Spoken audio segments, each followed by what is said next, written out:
મિત્રો આજે અમે રાજામલના પાત્રા બનાવવાના છે, તો કેવી રીતે બનાવે તે રેસીપી બતાવીએ તમને।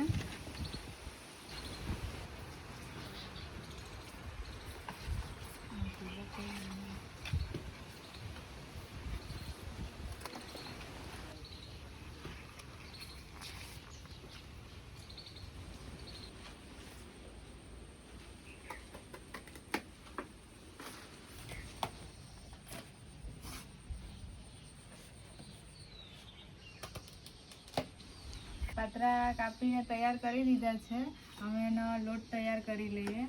તો પહેલા ચોખાનો લોટ થોડોક નાખી દઈએ,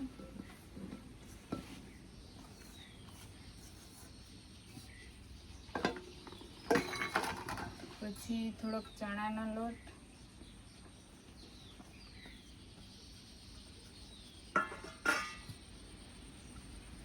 પછી એમાં ખાંડ નાખી દઈએ થોડી,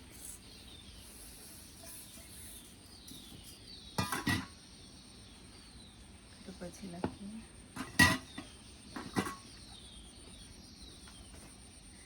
મીઠું,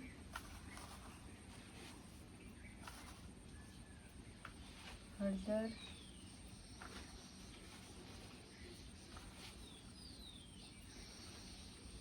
મરચું, ગરમ મસાલો, ધાણા જીરું, આદુ લસણ,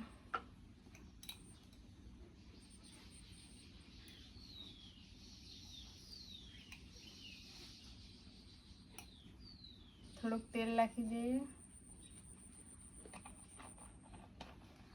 હવે આ પાત્રા ગળામાં કડે એટલા માટે આંબલી છે,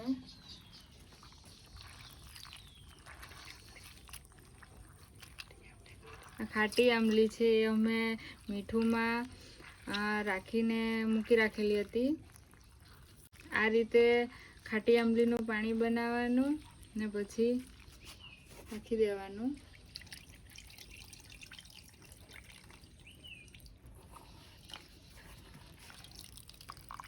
હવે આપણે લોટ મસળી લઈએ।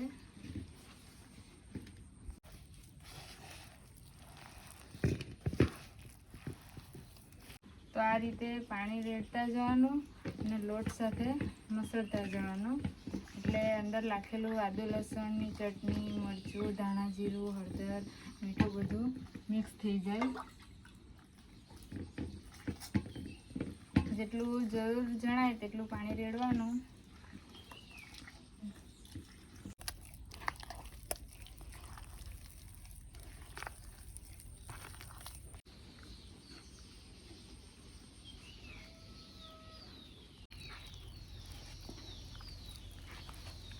તો જો લોટ બાંધીને તૈયાર થઈ ગયો છે, હવે આપણે પાત્રા બનાવી લઈએ।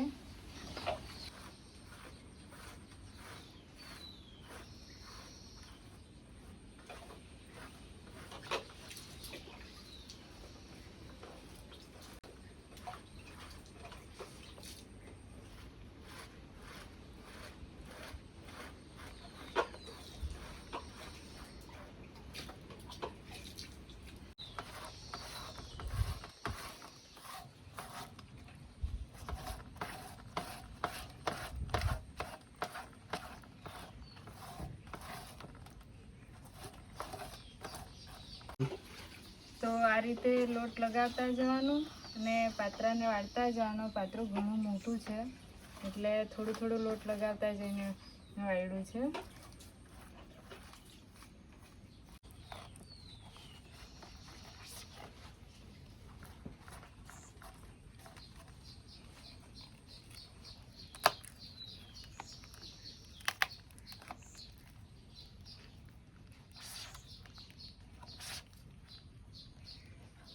તો જો પાત્રું ઘણું મોટું હતું, એટલે આ રીતે એકદમ મોટું બન્યું છે પાત્રું। આ જોઈ લેવો।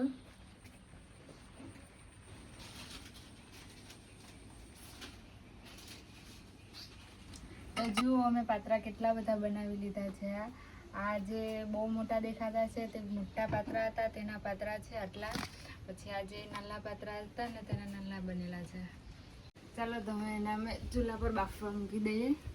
તો મિત્રો ચૂલો સળગાવી દીધેલો છે ને અમે હજુ બી અસલમાં દાદી હતી ને તે આવી રીતે પાત્રા બાફતી હતી, તો અમે બી એ રીતે જ પેલું કરી અંદર થાળી મૂકેલી છે ને તમને બતાવી અંદર હું છે. આજુ અંદર તપેલી મૂકેલી છે ને તપેલી વાંકી નહીં થઈ જાય એના માટે પથ્થર મૂકેલો છે અંદર ને પાણી મૂકેલું છે. અને પાણી ગરમ થઈ ગયું એટલે અમે પાત્રા મૂકી દઈએ. તો આ રીતે પાત્રા મૂકી દેવાના.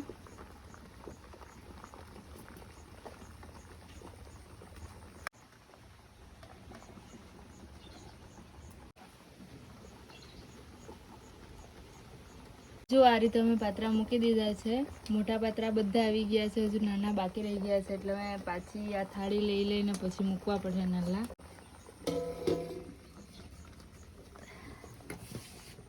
તો ચાલો 30 મિનિટ થઈ ગઈ છે, હવે પાત્રા ચડી ગયા છે, જોઈ લઈએ આપણે.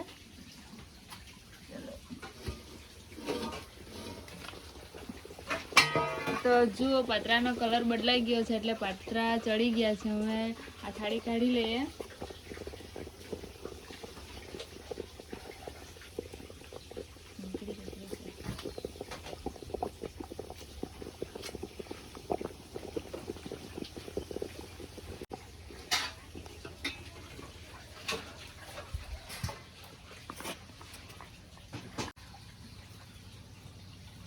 જો પાત્રા ખાવા માટે તૈયાર થઈ ગયા છે. હવે એમ જ આખા પાત્રા ખાવું હોય તો બી ખાઈ શકાય, અને જો વઘારીને ખાવું હોય તો તેલમાં વઘારીને પણ ખાઈ શકાય.